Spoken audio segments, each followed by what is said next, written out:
Hello, and welcome to the Meeting Your Soul podcast. I am delighted to have you here, and I appreciate you tuning in to listen. I have an incredible guest. All my guests are amazing, but this one holds a very special place in my heart. And all of the work that she is doing out in the world and the impact that she's making is just honestly, it's extraordinary. And I'm just incredibly grateful to be able to have Stevie here from the We Are Her network join us. And if you haven't heard of We Are Her, it is a organization that is based on helping and supporting survivors of domestic violence and sexual assault become healed, empowered, and restored.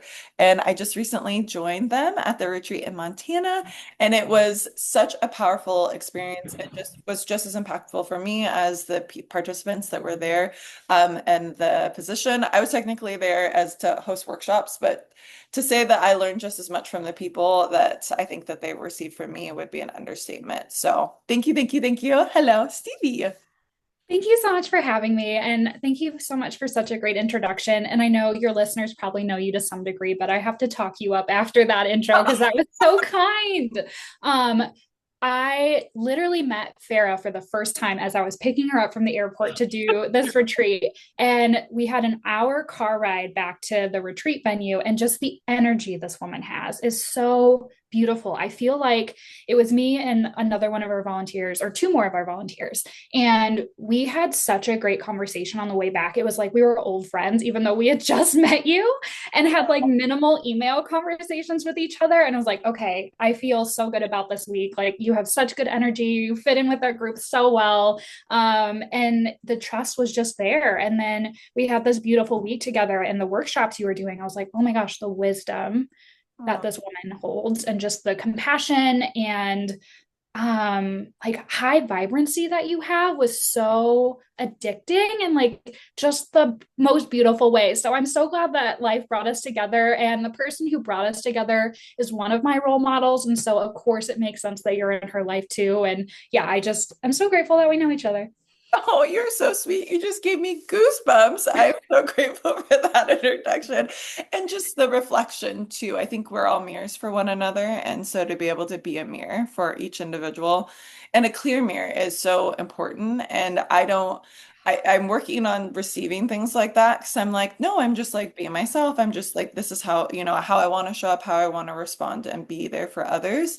And it's just, I don't know, you just warm my heart, but you created the environment for that. And I think that that is where I felt really safe to be myself, to be able to, we would talk about tarot cards like the first night in, we were like, okay, so we're pulling tarot cards and oracle cards. We're going to talk about it. And everyone was so intentional and thoughtful about every single detail of the retreat, but also in like the words that you speak and the way that you show up.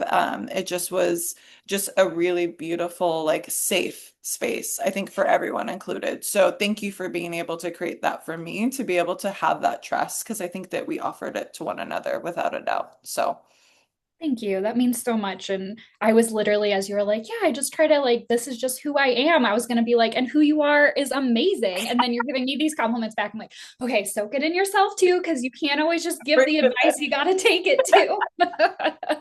truly. Well, and Yeah. I that's exactly why I wanted to have you on this podcast, Coke. So I wanted to talk you up and to be able to share We Are Her with the wider spectrum of everyone, because whether whether it's a positive or a negative, and I try not to think about things in good or bad, but domestic violence and sexual assault affects a large, drastic part of our population around the world, and especially within the US. And I think having these types of tools and these types of resources available to people is the step forward to be able to heal, to be able to let a lot of the deep trauma that is carried from lineage and generations forward.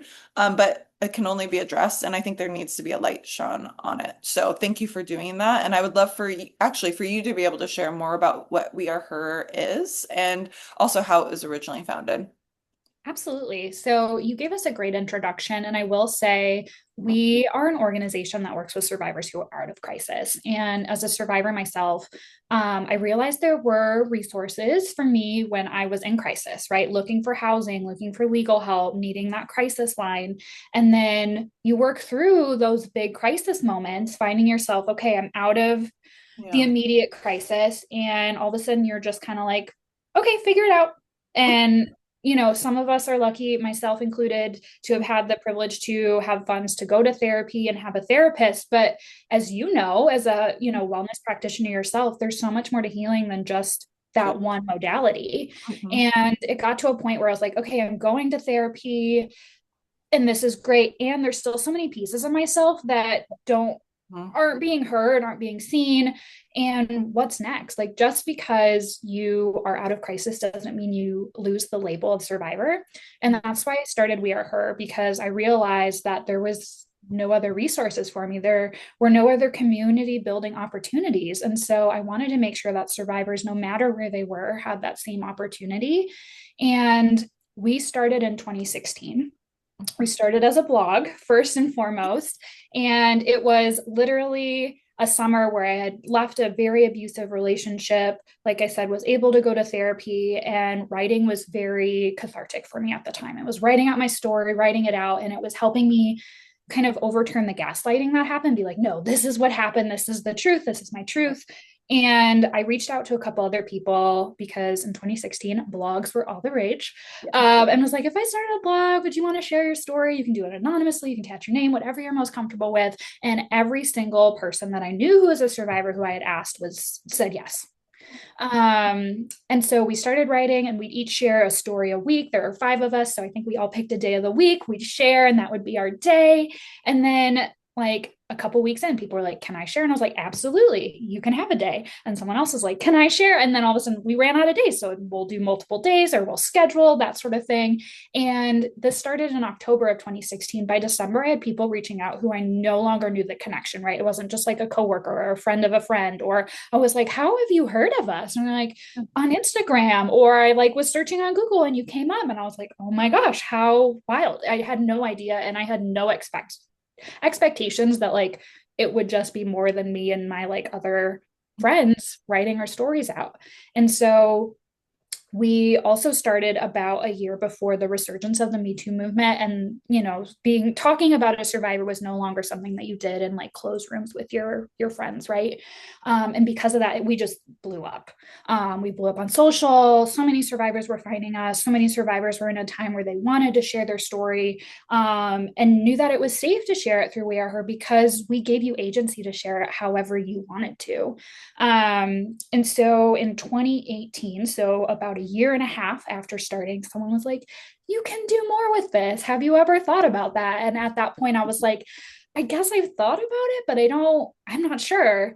Yeah. And they're like, you should make this a nonprofit, and then you can do all of these other things. And we became a nonprofit in April of 2018 and started doing more. I would get experts in the field. So people like Farah would run workshops where they talk about how to date after abuse, or even our mutual connection that I met Farah through was our first person to ever lead a workshop for us online. And she talked about the power of vulnerability and healing, right? These kind of topics that are really essential. We would do digital meetups. We still had the blog. We had a podcast, all of these things.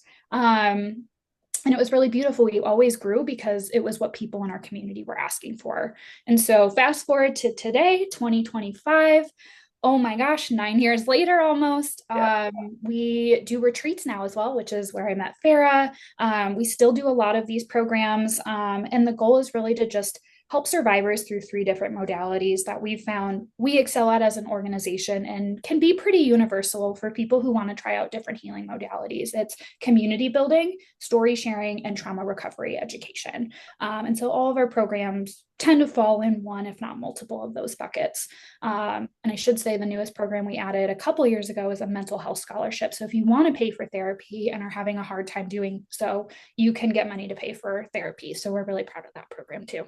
So yeah, that's kind of the quick version of like how we started, where we're at, all of the things We Are Her. I was like, bravo. I was like, it's obviously not the first time you've done that, and I love it. And but it's so real and it's so honest of the healing journey. And I love that that's the focal point of all of it. It all started with your own healing, and then to be able to spread that to others, but to also recognize that healing is not in someone who has worked in more of that crisis intervention aspect within, sexual assault and domestic violence in particular. I was usually there in the acute moments, as an advocate, but then those are few, thankfully, for most, they're few and far between. And so, because of the cycle of violence that occurs. And so, there is also the walking on eggshells portion of it, or the gaslighting, or even just once you're removed from the situation, how do you actually heal and recover to be able to show up in a more holistic way and to be able to shine light on what's occurred, but from an empowered standpoint. And I think that that's so key within the healing because it is a part of you. It's not all of you, but it is a part of you. And to be able to address what's come up is the only way that we can really heal. And so I think you really create this beautiful environment for people to be seen in the whole, in all of who they are and the healing process that occurs within it. So to see what it's turned into and how it started, it just is really a testament to the need for it and for you to be able to respond to that need too. Thank you. Yeah, the need. I wish we could be bigger and help every survivor that comes, It, right? it could You know, happen. it is a dream. I think especially the retreat's a good example. We typically have 10 times the applicants to come to the retreat as we have space for.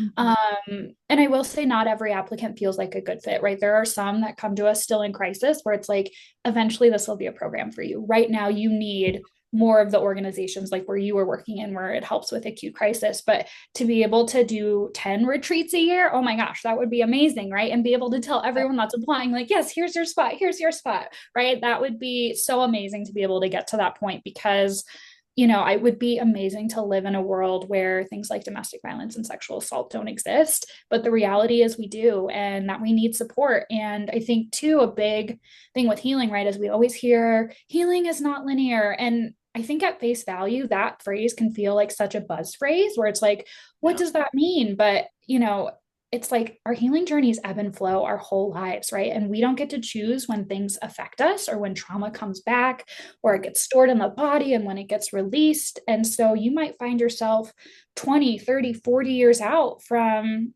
an Mhm. abusive situation and be like, wow, I need We Are Her now. Now I'm at a place where I want to process these things, or I'm at a point in my healing journey where this feels relevant, or I'm looking for community now. Maybe I lost it. And, that's, I think, something that's important too is it's not just like okay, here's this healing pipeline. I got out of the relationship, I'm out of crisis, I do the thing, and now I'm good, I'm on this projection. And I think that's one thing I really encourage people to think about too is like, I can't hand you a healing manual that No. has like healing 101 and here's all the steps that you take.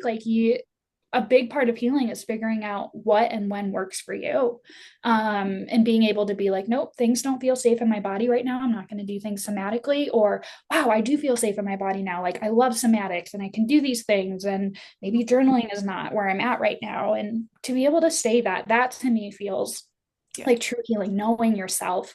And that's what I aim to do is just be like, here are some modalities, figure out what works for you. I'm not going to tell you like, hey, you have to do every workshop at the We Are Her retreat because that's how you heal. It's like, no, this is an exploration, is maybe more my philosophy of like, yeah, we get to explore together. How cool is that? Well, and exploring together and building the community and the safety within that is how I think people get the little exposures and then they see what really resonates and then they carry forward and explore more with whatever really sits with them and inspires them and lights them up.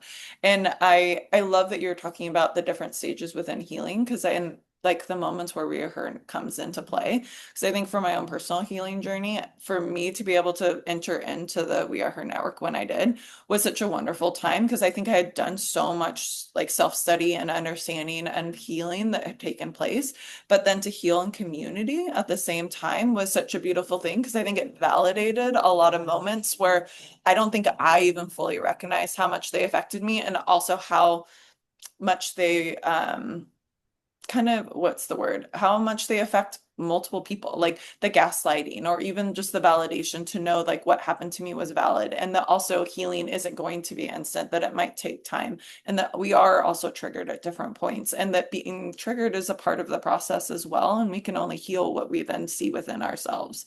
So it just was, and but to have those different moments, like sometimes I want to journal, sometimes I want somatic healing, sometimes I just need to talk to someone. And I think that all of those are available to people that are participating within the retreat and also within life. And so then when you have access to them and see them, then you can kind of apply them when they are most effective too. And I would love for you to talk about your own personal healing journey and just the self-discovery process for yourself and how that has come, because I think it does look so different for everyone, but all stories are going to have a nugget of a truth that I think then carries over into other people's lives as well.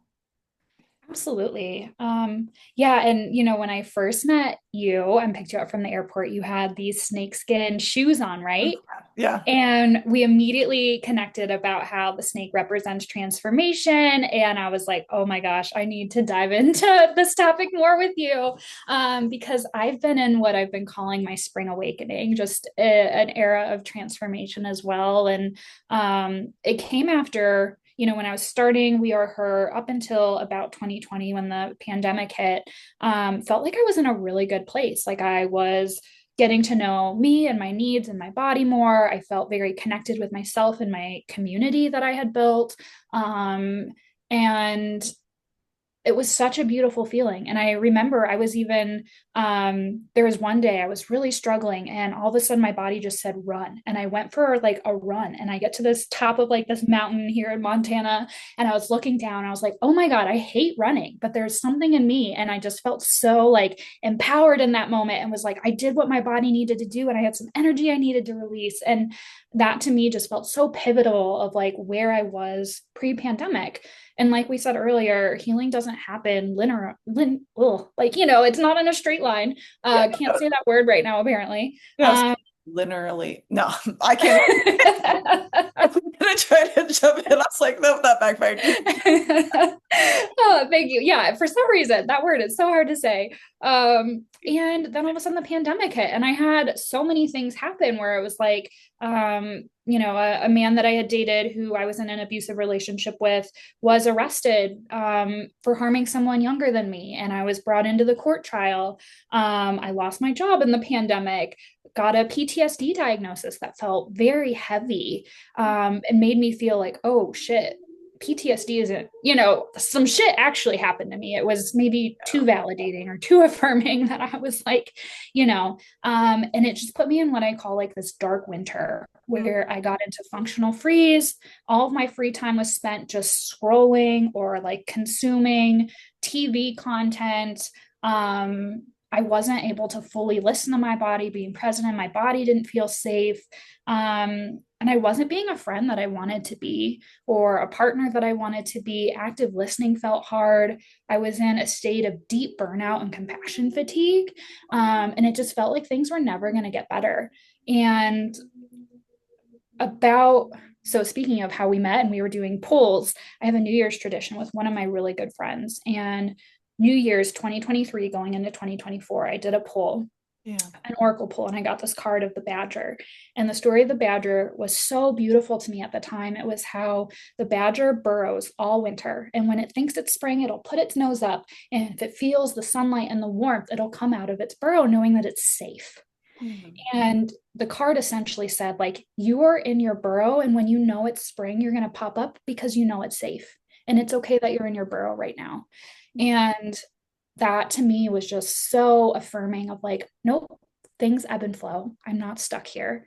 And it took me about a year of just like sitting with that card and what this idea of spring could mean to me. And it finally hit me this year. I was in France on a trip with one of my girlfriends on what a trip I had sent a lot of intentions for, of like, we are going to make such good memories. She is also a friend. She's the same woman actually that we went through the court case together. And so we have the same abuser and, have a lot of shared history and story together. And I love this, but she's like a little sister to me. Mm. And in France, I could not be fully present. Mm. And it bothered me so bad and it made me actually really angry. And I felt like I was kind of taking it out on my friend in little moments. And I got back and I was like, I am so sorry. Like, this is, we still had a good time regardless, but I could not active listen. I could not be present. I'm Hmm. changing things. This comes to an end. My spring awakening is happening now. Yes. Yeah. And I happen to have just been put in touch with an amazing woman who's a creative doula. She ran a workshop for We Are Her like 2 weeks after I got back from France. And I decided I was going to participate in this workshop and not just be, like a We Are Her staff member there. And Yeah. holy crap, did it just like slam me right into the beginning of the spring awakening, Oh, where I was able to like be present and just shed this like layer of skin that had just been, keeping me in this a version burrow. of yourself. Yeah.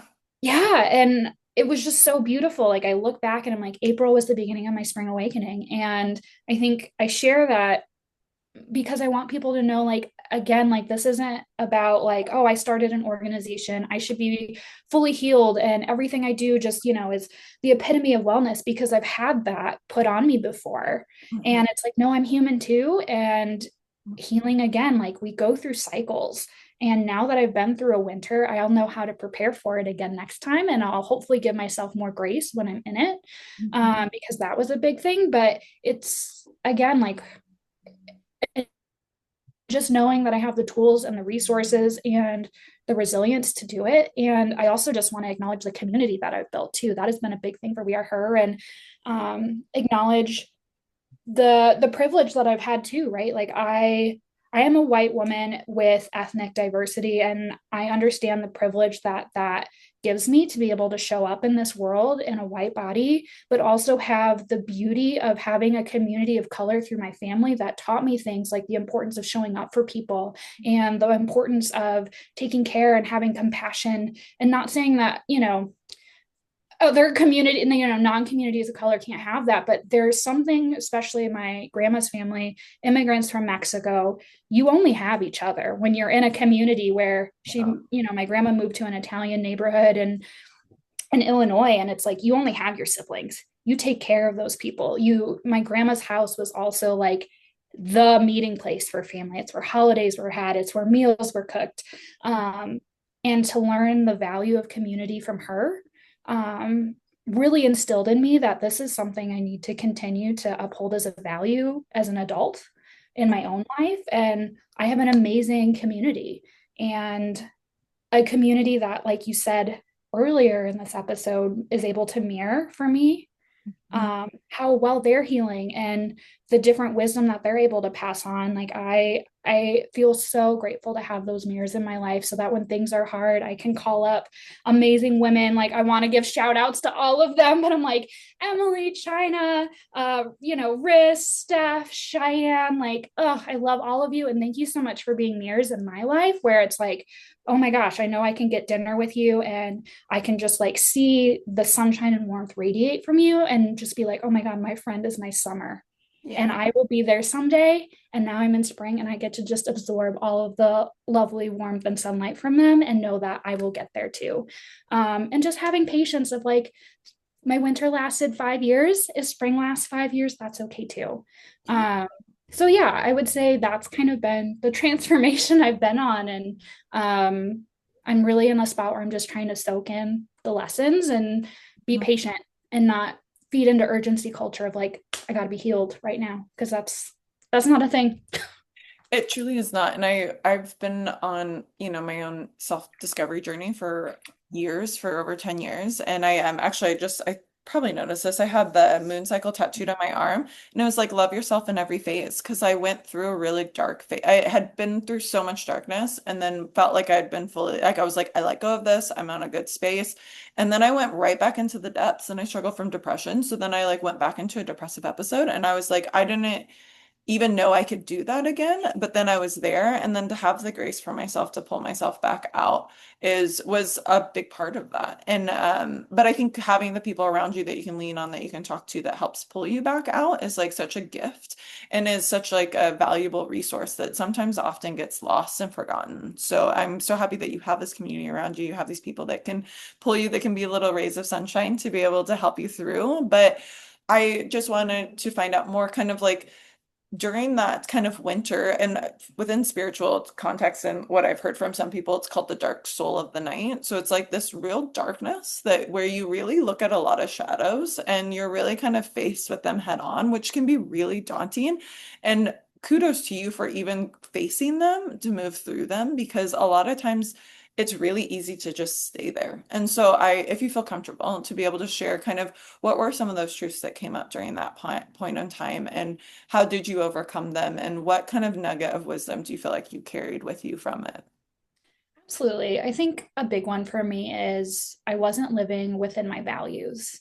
Mm, And that has been so huge for me. And I think a really great example is I took a job that was constantly making me do things that in the like quote unquote outside of this world would never do. And I kept justifying it by like, well, I have to have a paycheck, right? Like I'm the breadwinner in my household. I have to make sacrifices in order to make sure that we have food on the table. And it got to a point where I was like put in instances where I had to betray other coworkers or things like that. And I was always like, well, I have to make money. mm, And I was able, finally, I was like, I can't be at this job.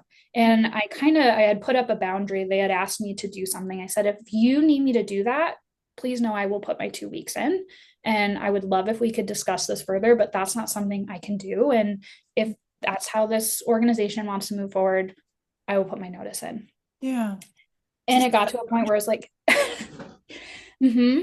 um where I was like, I can't keep doing this. Like I'm living so outside of myself and then coming home and bearing the weight of the shame and the guilt of the decisions that I'm making in the name of a paycheck, which is sometimes very valid. Like you do have to have food on the table, but Survival, right? Yeah. absolutely. But I'm like, I don't like who I'm becoming. And I Mm, don't like that these are the patterns that I'm creating for 40 hours a week. How is that going to bleed into the other hours that I live every day? You yeah, know, true. because 40 hours isn't insignificant. Like that is a huge chunk of my life. And if I'm making these decisions here, how is that going to affect other things? And it got to a point where even my husband pointed out, he was like, we don't see each other anymore. Like you're always at this job. We were not even a year into our marriage. And he was like, is this how it's going to be? And it kind of like Yeah. snapped something in me where I was like, this is not just affecting me and the way that I view myself anymore. It's affecting the relationships that I'm in. And relationships to me are everything. My friends, my family, my loved ones, my chosen family. I was like, if I'm letting them down, this is not okay. And similar to where I said, like, I went on to this France trip and I feel like I was not a good travel companion to this woman who has done so much for me, and knowing that we have a shared abuser and have gone through this court case together and have all of these moments where if it weren't for her I would still be gaslighting myself as was it really that bad, did this happen? She gave me the truth, knowing that what happened to me, and to be able to go to her and apologize and acknowledge where I was not treating her the way that I wanted to and ways that are not aligned in my values, and be able to be like, I need to pause and live life differently because this is not who I'm going to show up for as people. This is not okay.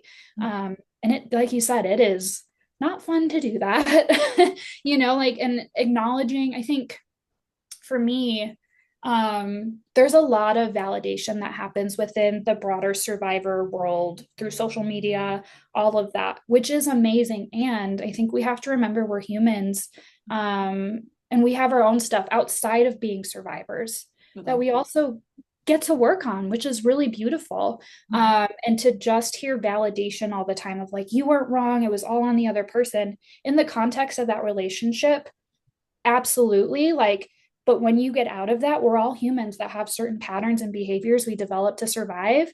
And Mhm. it's beautiful to shed that and to be able to have the awareness to say, this is no longer serving me. I Yeah. don't need this anymore is Mhm. really hard to do, and really powerful to get to a point where you can. Yeah. Well, and to see it, to recognize it, and to let it go, and know that you no longer it's a defense mechanism, right? And it was intended there to, and we incorporated it. I think even in childhood, you can incorporate different defense mechanisms in order to survive.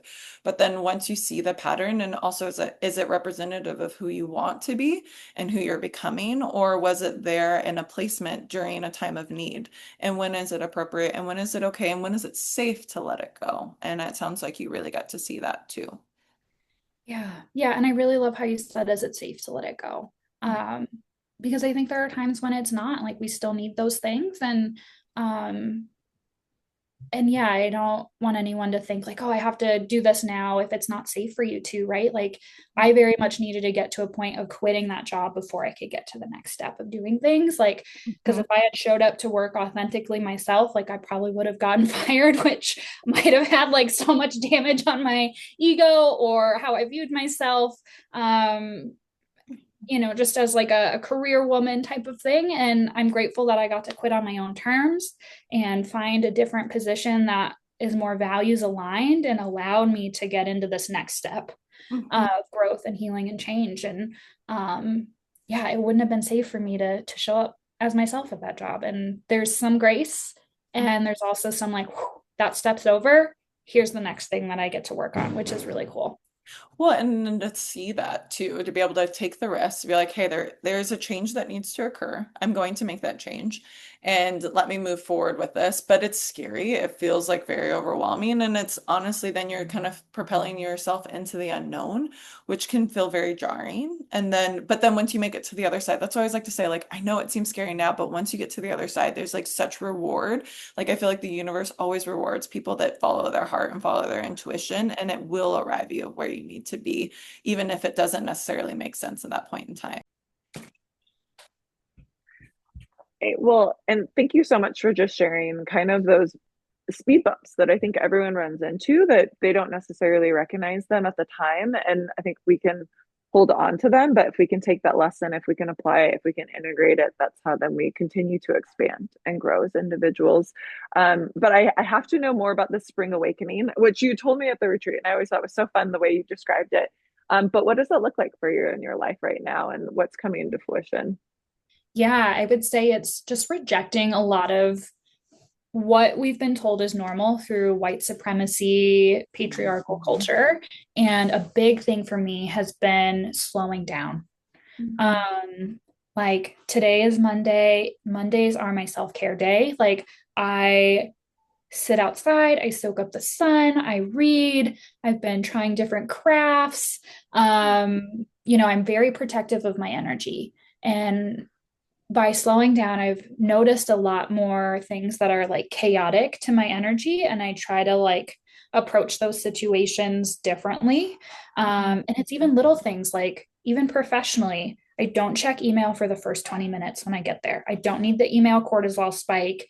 I'm very intentional about I get to work, I set my things down, I look at my schedule for the day. I try to figure out one thing I can do to make sure my day feels good, whether that's intentionally planning lunch or planning times where I can prep for meetings is really nice. And then just pouring more into my relationships. Like I said, I haven't been a great friend, partner, loved one for 5 years because of this winter that I was in. And I don't say that in a way to chastise myself. I say that in a way of like, I haven't been an active listener. I have not been putting a lot of effort into the friendships that have helped carry me through such a dark time that now it's my time to repay that. Like I just had a friend over for dinner Friday night and it was so beautiful. And, I was able to ask a lot more questions and remember things about their life that I could bring up that before I would hang out with people. And after they'd leave, I'd be like, oh my God, I didn't ask them about their sister. And I know their sister's going through a hard time. Like, how could I not do that? And just having the grace for myself of knowing like when you're in that mind state and in going through such a hard time, it can be really hard to remember and recall those things. But now I get to and I was able to ask this friend about, their family that I've been dying to ask about and actually take that in. And so also just recognizing and giving myself props for those little things because, Totally. and I'm sure you know this, like rewiring those neural pathways in your brain is so important. And Mhm. one of the women that I really love, she and I kind of have this inside joke where she practices ancient Chinese medicine.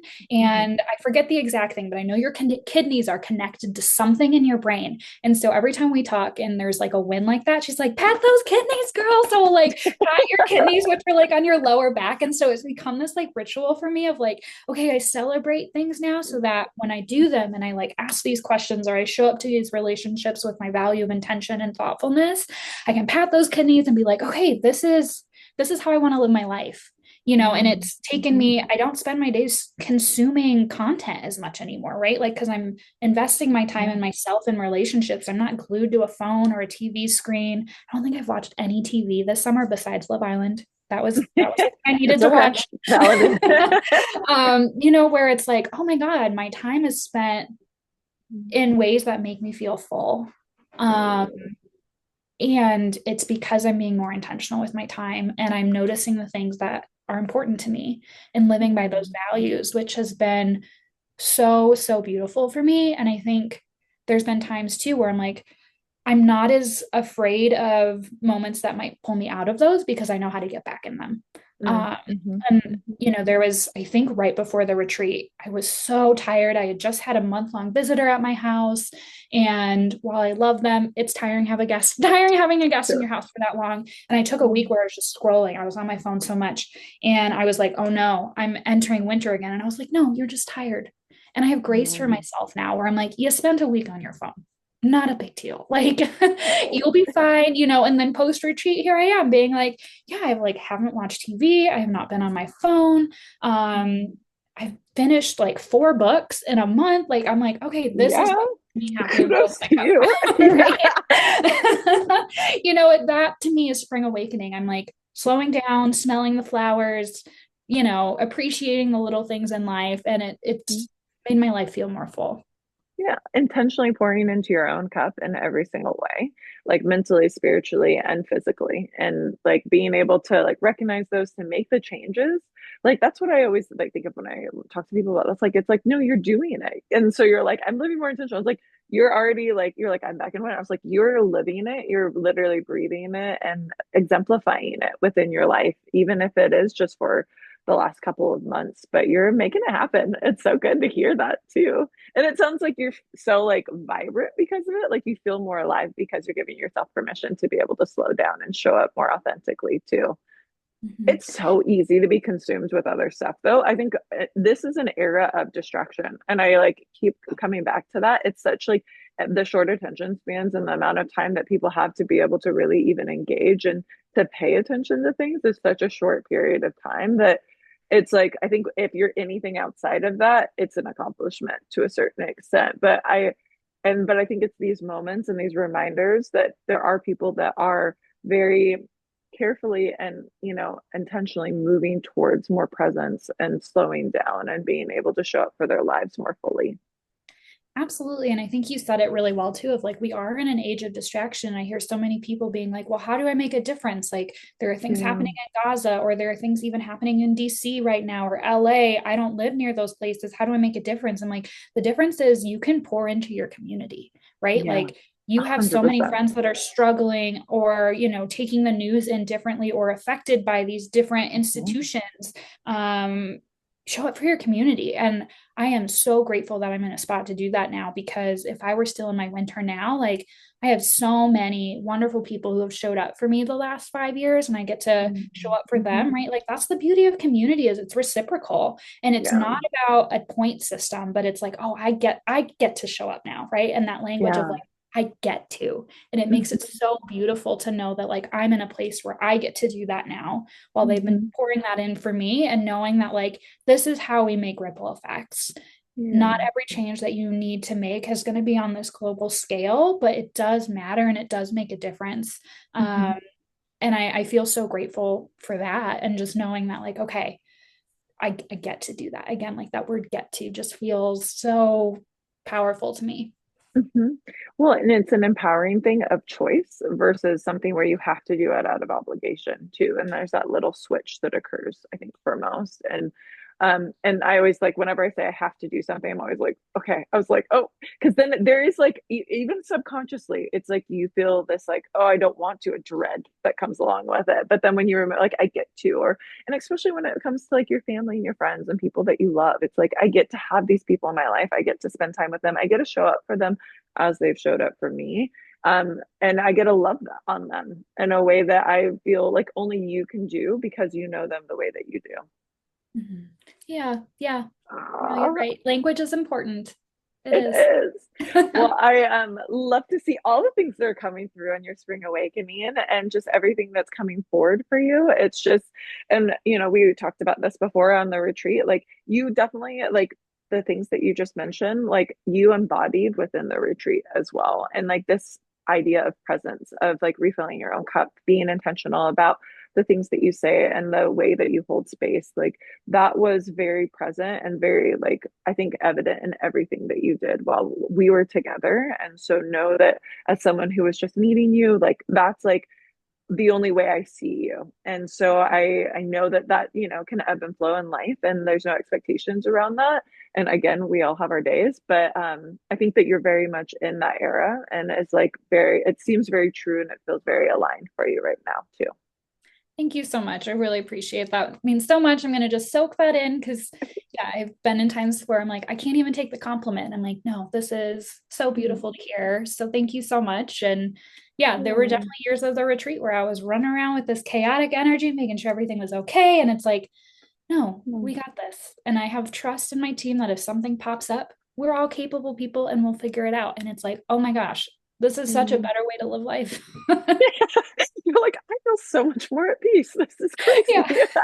Right.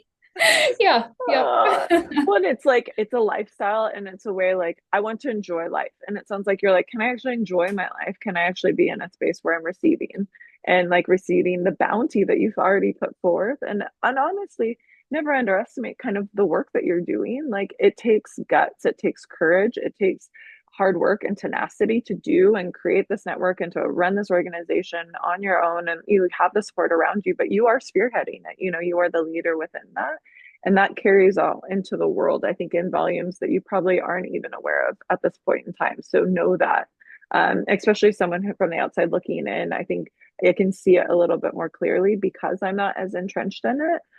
But and you're like, you know, I'm doing my part, and you're like within the local community and within my friends and family. I'm like, yeah, you're doing that, and then also on such a greater scale too. So I am, yeah, I'm just, it's an honor and it's a privilege to be able to be in that presence and also just to be able to see everything that you're putting out there within the world. So keep it going, girl. Keep it going. Thank you. Yeah, and I also want to acknowledge like We Are Her is only as safe, as intentional, as thoughtful as the people in it. And that means people like you too, Farah, right? Like, yes, I'm spearheading it, but I feel so grateful to have people in my life, like the woman who brought us together, who knows and trusts you and knows that you're in a place to be at this retreat, where you made it what it is, right? You made it safe for people. You brought intention and thoughtfulness, and that goes the same for all of the other volunteers that we had there, where, yeah, I might be spearheading it, but I am also in a place where I built such a strong community that people like you get to enter my life. And that is such a gift. Yeah, thank you. And it is such a great community. And we had so much fun while we were there together too. And there was like conversations, late night conversations, and just like moments that I think I don't recognize. I don't think I even realized how much I needed to just not be in the leadership role that I am in within my normal day to day, and to be able to just be able to participate and to be able to contribute in my own way without feeling like I needed to keep it all together. And I was like, but it was so nice because then I got to have little sidebar conversations with different people and like to be able to get refilled and to participate with the participants and to be able to talk with them and honestly to exercise some of my other skills, like especially with that one-on-one connection and counseling that I have within my background. To be able to exercise, don't mind a leaf blower. Can you hear it? No, I Okay, couldn't. okay, good. I was like, all right, but it's so to be able to have those was so nice because then I like, oh, I do these other things, and these are also really important to me, and I'm so happy that I'm able to apply them and to offer them within this experience for people, and but it was fun too. And I think that that's why when people think of these things, it's like it feels very heavy. I'm like, it is, and obviously there's dark moments, and like there's no shying away from those. But it was a lot of fun too. We like laughed and just got to like enjoy each other's company and just be silly a lot as well. It was a good balance, I think, of all of it. Yeah, which is kind of what it's supposed to be, right? Like, Hmm. yeah, life's never always going to be at 100%, but if we can have that balance and just, you know, really sit in those moments where it's beautiful like that, like that's the point. I know. I was just talking to someone and they're like, I'm just really leaning into whatever brings me joy. And I was like, hell yeah. And as someone who's like, I'm very like organized and diligent, I'm like, but I love to have fun too. I think that they're well, definitely parts of my personality. But I was like, I really just need to have a little bit of fun. Like, it's so important to be able to have that sprinkled into everything in life too. And I'm curious though, what is summer like when you think of the summer for you? Like, what does that look like? What are you kind of attracting or putting out there within the world? Oh gosh, I'm trying to like, yeah, Even I guess visualize it. summer to me, I think of there are, three women in my life in particular who I'm like, oh my gosh, like they have it figured out. And I'm like, I want to become them, right? And Mhm. so I think I've been working with a creative doula, and she did this amazing exercise for me where she had me visualize myself, like Mhm. all grown up, right? And like, who is Uh-huh. that person? And I was in the forest and I was just like radiating kindness and compassion for myself and for others and felt very at peace. And again, like the chaotic energy was gone.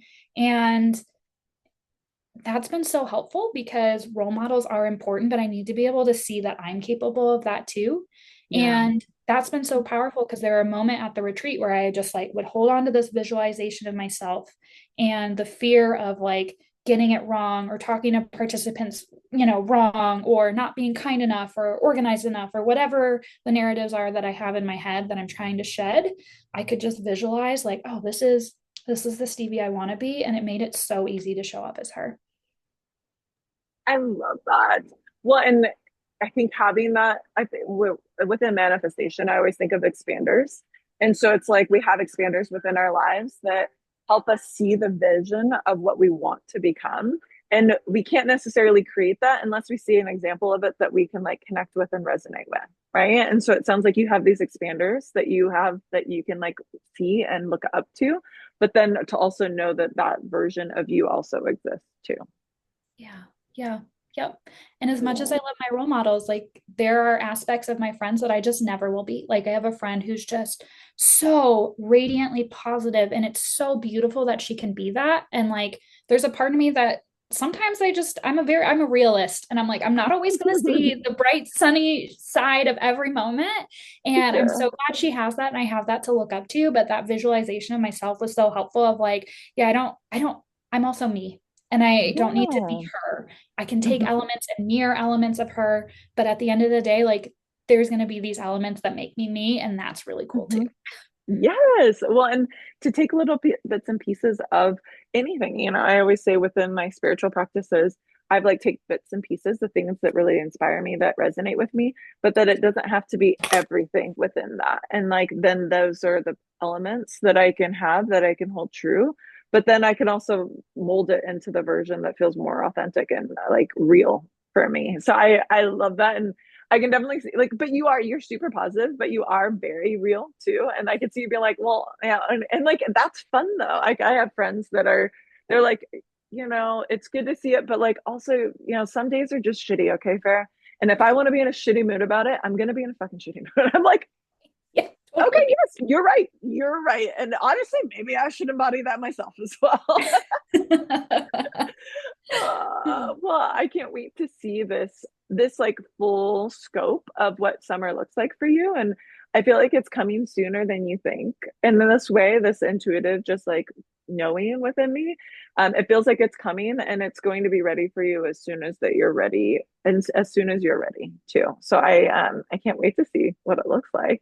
And you've already done so much. I can only imagine what else could come of it. And how can people stay in touch with you? How can people stay connected to the We Are Her network and you in particular, and whatever way you feel comfortable sharing? Absolutely. I would say the best way is follow We Are Her on Instagram. That is the platform we're most active on, and it's at We Are Her Network. And then, yeah, I would say if you visit We Are Her's website, we have a contact form too. It's weareher.net. Would be the best ways. And like I said, if you are looking for help for therapy or mental health scholarship, we'll be launching in the fall. We always have our applications for our retreats. So our next one will be in 2026, usually late winter, early spring-ish. So those are kind of the like two big programs that everyone really loves. And wouldn't it be so cool if someone who listened to this podcast was at the retreat with us next year, Farah? Honestly, that was the main reason. I was like, more people need to know about this. Like, it's such, and well, and even just like your Instagram and seeing the inspiration that you put out there and the validation that you give to people and the acknowledgement and the resources for people to be able to see, what is an abusive relationship? What is domestic violence? How does it look? And I think for people that have grown up around it, that it can seem really normalized. And so to be able to bring light to that this isn't normal, that this doesn't have to be the way your relationship plays out, I think gives people the choice to decide, if that's something that they want to heal from, or at least they can recognize, or maybe they want to heal with their partner towards as well. Like, I don't, want to put any parameters within that for someone, but it just I think there needs to be more acknowledgement around the topics as a whole, because it's so prevalent, and I don't think people, there's so much shame built up around it too. Absolutely. Absolutely. Yeah. And we got to talk about shame at the retreat, and it was such a beautiful workshop. And you're right, like it is such a heavy emotion or feeling to carry on to. And it's really beautiful to be in community with people that have learned to let aspects of that go that you can then use as a mirror. Yeah. Wow. Well, thank you. Thank you. Thank you. Thank you. Thank you so much for being here. Thank you for joining. Thank you for sharing your own personal story. And yes, Stevie listed all the ways to stay connected with We Are Her. Let me know if you have any questions. Feel free to reach out to me and I can connect you with the network. And yeah, find me on the gram at Farashino. And then also, I have a few things linked with you guys, but I'll make sure to put that out there for this particular podcast. So you can click on the link down below on YouTube. And yeah, hopefully we will stay in touch and I will talk to you very, very soon. Thank you so much, Farah. Okay, bye. Thank you.